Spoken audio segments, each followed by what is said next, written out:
Ikaze nanone kuri Mugwaneza Official Rwanda, tunejejwe kandi no kongera kuhurira hano kuri miyoboro ya YouTube.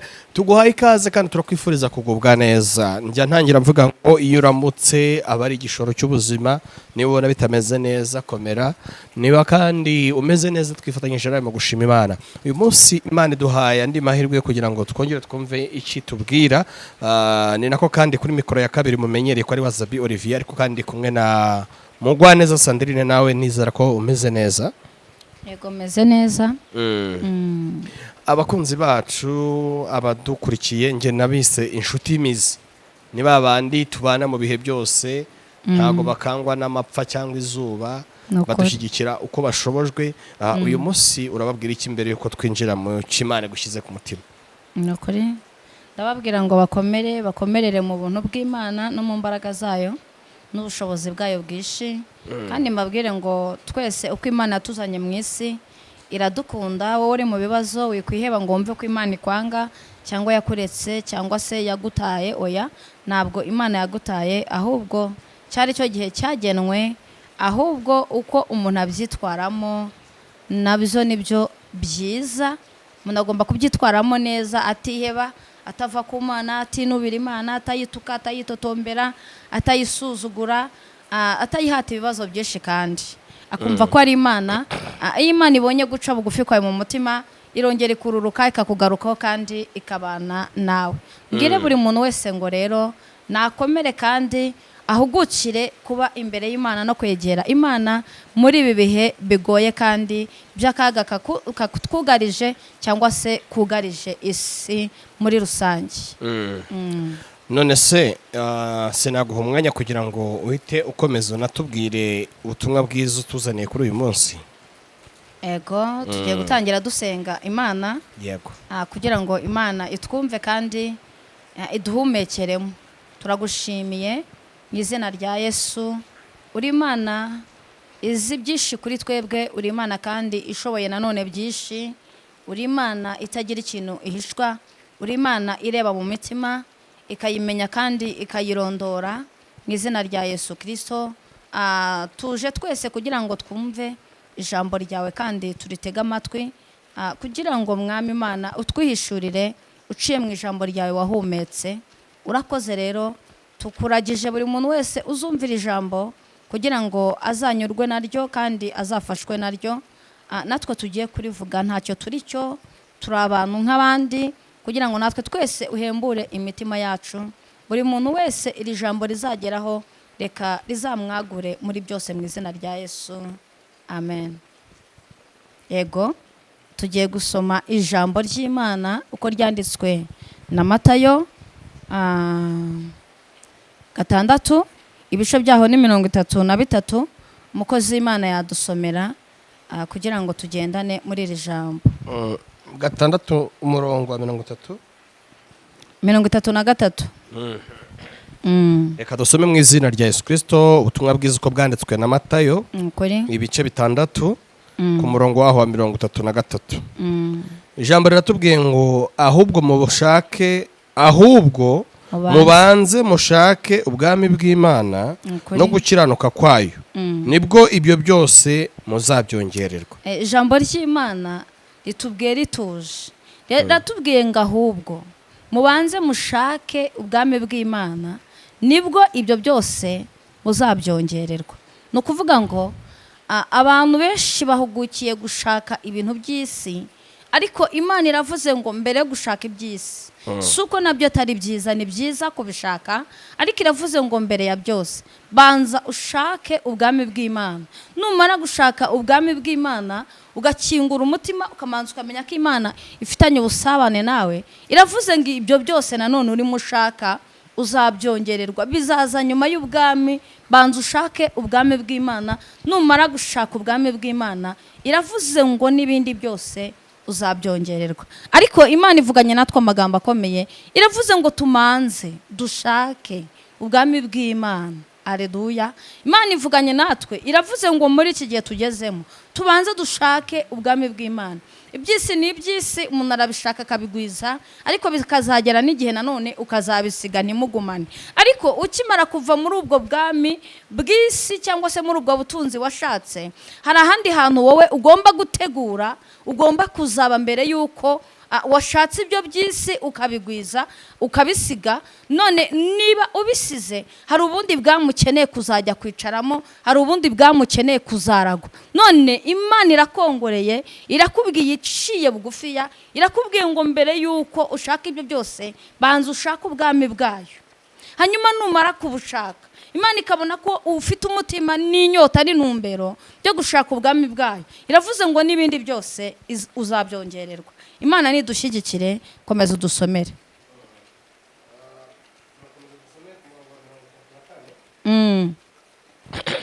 Umurongo wa 34 haravuze ngo ntimukiganyire mutekereza iby'ejo, kuko abejo baziganyira iby'ejo, umunsi wose ukwiranye n'ibibi byawo. Amen.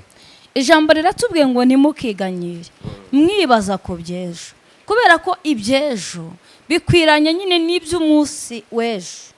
Amen. Amen. Amen. Amen. Hanyuma Imana nishimwe, iravuze ngo ntukiganyire.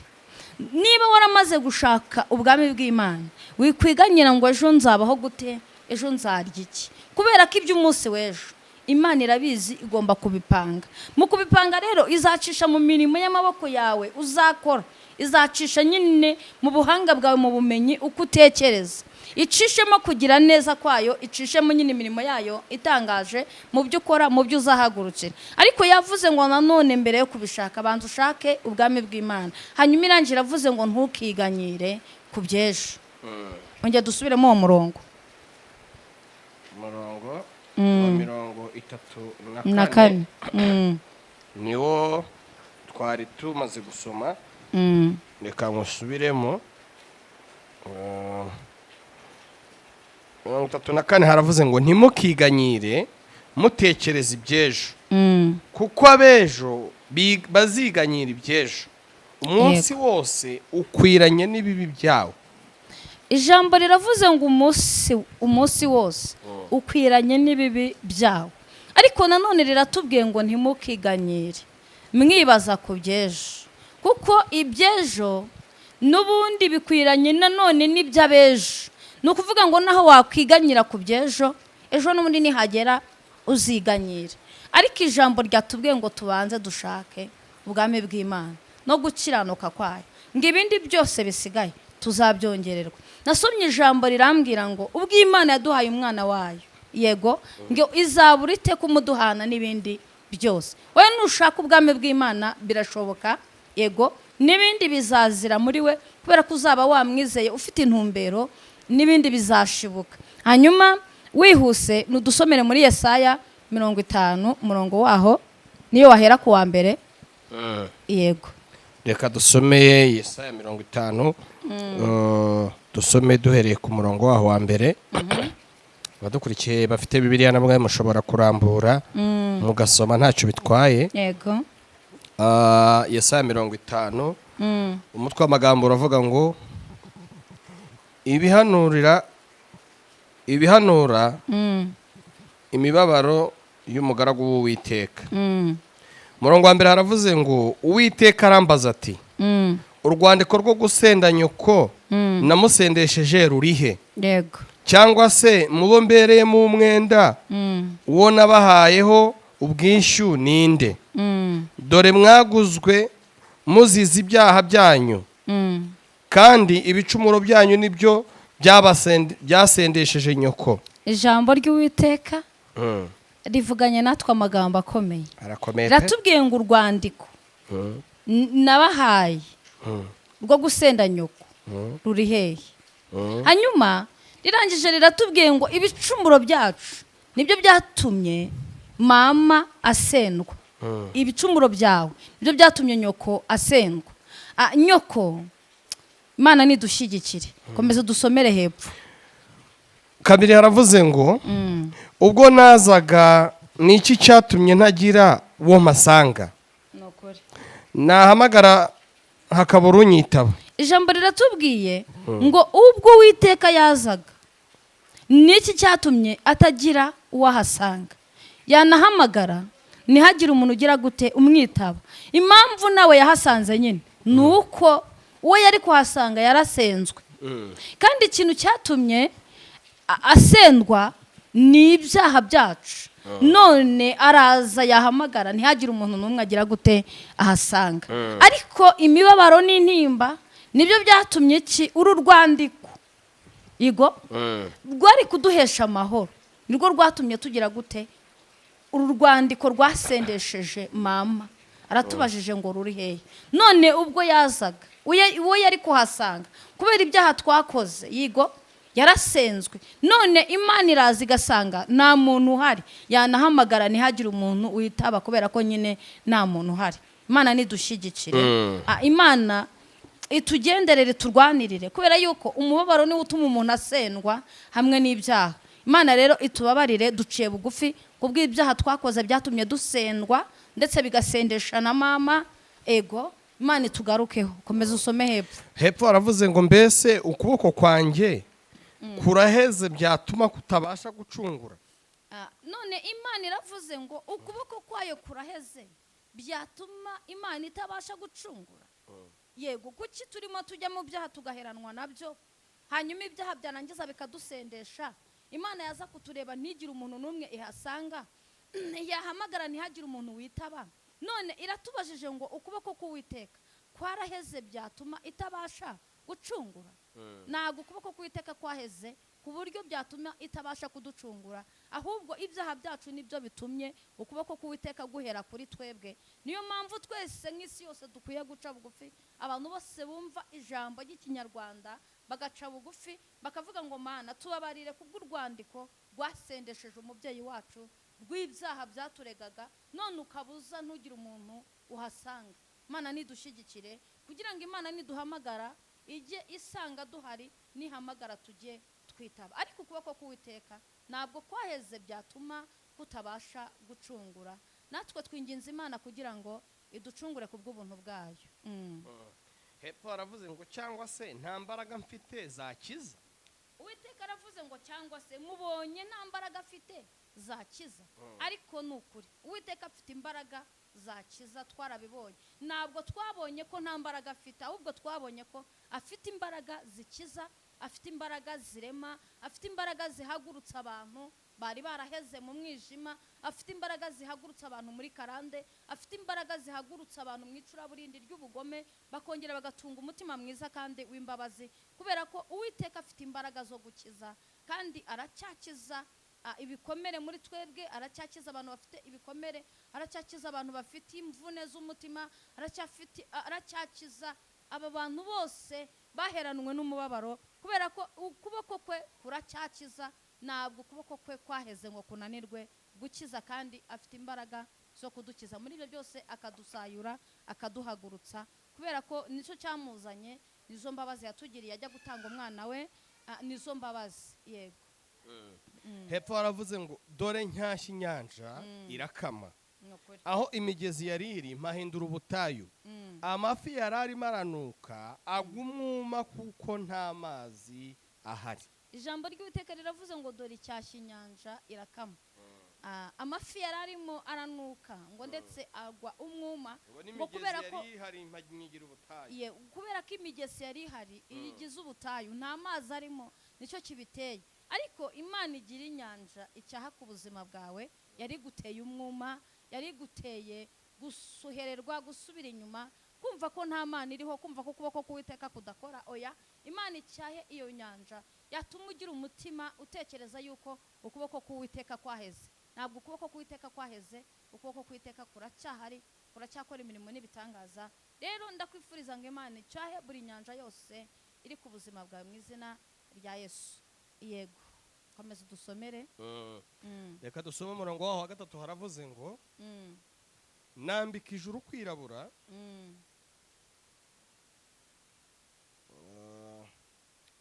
yangana gato urupapuro rwari rugiye. Nambika ijuru kwirabura, njyorosa ibigunira. Yego. Umwami Imana impaye ururimi rw'abigishijwe. Ijambo riratubwiye ngo Imana yambika ijuru kwirabura. ariko hepfo hari amagambo meza aravuze ngo umwami imana mpaye ururimi rw'abigishijwe. wowe unyumvishije muri aka kanya wajyaga wicara ukumva ko nta bwenge ufite, ariko dushimiye imana ko iguhaye ururimi rw'abigishijwe. Imana bivuze ngo igaruye ubwenge ku buzima bwawe. wowe wabonaga byanze, wabonaga ubuze ubwenge, wabonaga ufata hirya no hino ukabona ubuze aho ufata, imana iguhaye ururimi rw'abigishijwe. kubera ko imana niyo yigisha umuntu, yego, ariko iduhaye ururimi rw'abigishijwe. umwami imana impaye ururimi rw'abigishijwe kugira ngo menye gukomeresha urushye amagambo, inkangura uko bukeye, ikangurira ugutwi kwanjye kumva nk'abantu bigishijwe. ijambo riravuze ngo imana iduhaye ururimi cyangwa se ijambo ryo gukomeresha umuntu urushye, umuntu ubabaye, kubera ko iguhaye ubwenge nyine bw'abantu bigishije. imana iguhaye ururimi rwo guhumuriza buri muntu wese wari ugeze mu kaga, wari ugeze mu mvune z'umutima, ariko imana iguhaye amagambo meza yo kumukomeresha. imana nidushyigikire, komeza. hepfo haravuze ngo umwami imana inzibuye ugutwi, sinaba ikigande ngo mpindukire nsubire inyuma. ijambo riravuze ngo umwami imana atuzibuye ugutwi, none ntitube ikigande kugira ngo duhindukire dusubire inyuma. biragusaba kugira ngo imana niba izibuye amatwi yawe wumve ijambo ryayo, ureke gusubira inyuma ngo wifuze ibintu wavuyemo, wifuze gusubira mu Egiputa, wifuze gusubira mu isayo ry'ibyaha. kandi imana iguhaye ugutwi, kandi ugutwi kwawe irakuzibuye kugira ngo ubashe kumenya neza ibyo ubwiru bwayo, ubashe kumenya ibintu imana ishaka, ubashe kumenya ibintu imana ikunda. ariko iguhaye ugutwi kwawe, irongera ikugarutseho, irongera kuzibuye kugira ngo ubashe kongera kumva ijambo ryayo. imana nishimwe. dushimiye imana ije kuzibura amatwi yacu kugira ngo tubashe kongera kumva impumuro yayo, impumeko yayo, twongere kugirana ubusabane n'imana, twongere kuyumva muri twebwe, kandi twongere kugira icyizere ko imana idukunda, imana iri kumwe natwe. abakubita n'abategeye umugongo n'imisaya, mwitegera abampfura uruziga, kandi mu maso hanjye sinahahishe gukorwa n'isoni no gucirwa amacandwe. karindwi yaravuze ngo kuko umwami imana izantabara, nicyo gituma ntamwara, nicyo gitumye nkomera mu maso hanjye hakamera nk'urutare, kandi nzi yuko ntazakorwa n'isoni. amen. unsindishiriza ari hafi, ninde uzamburanya? duhagaze twembi, umurezi wanjye ninde? nanyegere. ijambo ry'uwiteka ni ukuri, hasingizwe imana yahumetse ijambo ryiza. uyu mugabo yari ari mu gihe cy'umubabaro, ngo abamukubita abategera amatwi, abamucira n'abamukoba, abo bose abategera imisaya. ariko ageze hepfo yongera yiyumvamo ineza y'imana, yongera yiyumvamo ibyiringiro, yongera yiyumvamo icyizere, yongera yibuka ko imana iri kumwe nawe. aravuga ngo kuko umwami imana azantabara. arahagarara arihanurira, arahagarara arabihamya, arahagarara abishinga hagati, arahagarara nukuri aramanza abigirira icyizere, abyiyumvamo. aravuga ngo kuko umwami imana azantabara. aravuga ngo nubwo bikomeye, nubwo bankubise, nubwo bantutse, nubwo banciriye, ariko ndabizi ko mu ijuru hari imana itabara. aravuga ngo kuko umwami imana azantabara, nicyo gituma ntamwara, nicyo gituma mu maso yanjye hakomera hakamera nk'urutare. aravuga ngo ni ukuri. aleluya. aravuga ngo kubera ko unsindishiriza ari kumwe nanjye, aravuga ngo umurezi wanjye ninde? ariko yaramanje abyiyumvamo, aravuga ngo nubwo ndi mu mubabaro, nubwo ndi mu kaga, ariko umwami imana azagira gute? azantabara. aravuga ngo kuko umwami imana azantabara, nicyo gituma ntamwara, nicyo gituma nkomera mu maso yanjye hakamera nk'urutare. harangije aravuga ngo kubera yuko unsindishiriza ari mu ruhande rwanjye, none umurezi wanjye ninde? naze duhagararane. hanyuma nawe numara kumva ko umwami imana azagutabara, uzakomera. Mana ishimwe. ndagira ngo nkubwire ngo kubera ko umwami imana azantabara, nicyo gituma ntamwara, nicyo gituma ukomera. nicyo gituma mu burwayi ukomera, nicyo gituma udatenebuka, nicyo gituma wumva utihebye, ntiwifate nk'umuntu ugiye gupfa ngo wumve ko waciriweho iteka, kubera ko umwami Imana azagutabara. Nicyo gituma utamwaye, nicyo gitumye ukomera mu maso yawe hakaba hameze nk'urutare. Nubwo ibyo byose bihari, ariko twiringire ko mu ijuru hari umwami Imana uzadutabara. Kandi twongere twibuke yuko mu ijuru imbere y'Imana dufite umuntu utuvuganira, nta wundi ni Kristo, ni umukuru w'abatambyi kandi yitwa Rukundo. Hanyuma nanejejwe n'umugabo Yobu, yarabirebye arabyitegereza aravuga ngo nubwo bikomeye, nubwo ndi mu kangaratete, nubwo ndi mu ntambara, nubwo mfite uburwayi, nubwo nishimisha urujyo, nubwo mfite agahinda kareze gasaze, nubwo amatungo ndetse n'abana byanshizeho, umugore akanyihakana akambwira ngo ninihakane iyo Mana ni wenda nipfire. Arangije aravuga ngo byibura 9 umurongo w'9, haleluya, uhereye ku murongo wa mbere, ariko uwo ngendereye n'uwa 5 haravuga ngo Uwiteka niwe wenyine wimura imisozi itabimenye, yamara kuyimura akayubikana uburakari. Yobu arangije yigirira icyizere, haravuga ngo nubwo mfite izi ntambara zose ariko narabimenye, Uwiteka yimura imisozi itabimenye. Mana nishimwe. Hanyuma Yeremiya we abyitegereje neza, hanyuma Yeremiya 33 umurongo wa n'uwa mbere kugeza 3, hanyuma ngo yaragikingiraniwe mu gikari cy'inzu y'imbohe. Yeremiya yarakingiraniwe muri iki gikari cy'inzu y'imbohe, ariko yarafite agahinda n'umubabaro ngo nuko Uwiteka ngaramusanga, ngaramubwira ngo yewe Yeremiya, ni njyewe ugira icyo ndema, namara kukirema nkagikomeza, namara kugikomeza nkagisohoza. Hanyuma 33 ku murongo wa 3 Uwiteka arahindukira abwira Yeremiya aramubwira ngo yewe Yeremiya, nabaza ndagutabara nkwereka ibikomeye biruhije utamenya. Imana nishimwe, niryo jambo dushorejeho.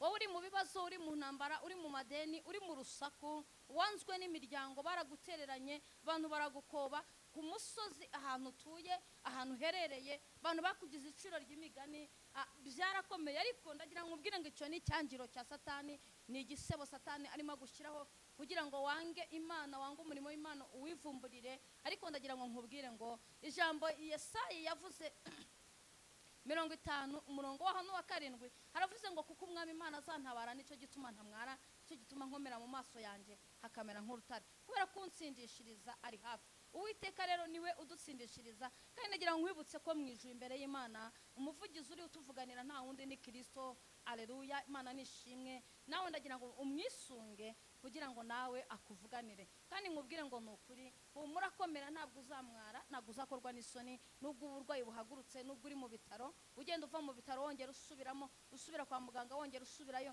barabuze indwara, ariko ndagira ngo nkubwire ngo mu ijuru hari Imana. Hanyuma nukuri kubera ko Imana yo mu ijuru izagutabara, nicyo gituma utamwara, nicyo gituma ugomba gukomera mu maso yawe hakamera nk'urutare, kubera ko umuntu ugutsindishiriza nta wundi ni Kristo. Kristo arahari mu ruhande rwawe, niwe ugomba guhagararana nawe, noneho umurezi wawe yaza akabura ahantu ahagarara kubera yuko Kristo ahari. Ndagira ngo nkwifurize kugira ngo ukomerere mu buntu bw'Imana, wongere wibuke yuko Yobu yarabibonye, arangije ajya muyerekwa, aravuga ngo Uwiteka we wenyine niwe wimura imisozi y'uburwayi, niwe wimura imisozi y'ubugumba, niwe wimura imisozi y'icyangiro, niwe wimura imisozi y'uruvugo, niwe wimura imisozi yo gusuzugurwa, niwe wimura imisozi ya karande, niwe wimura iyo misozi yose, imisozi yo kwangwa, imisozi y'uburwayi butarangira, niwe wimura iyo misozi mu izina rya Yesu, akimura imisozi uko yabisa kose. Uwiteka ikiganza cye kimura imisozi iri ku buzima bwawe mu izina rya Yesu. Turashoje rero, tugiye gusoza dusenga Imana kugira ngo idushyigikire.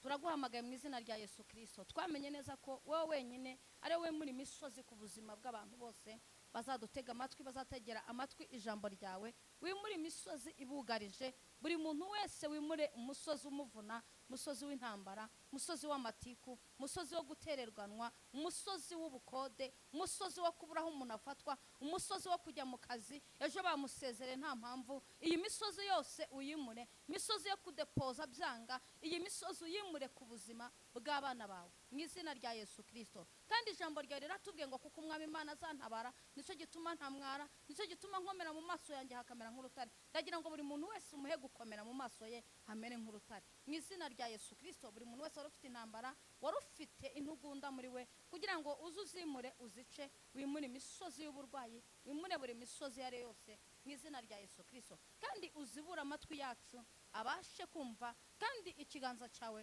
ntabwo cyaheze ngo kinanirwe gukora kuri twebwe, kora imirimo n'ibikomeye mu izina rya Yesu Kristo w'i Nazareti. Amen, amen, amen.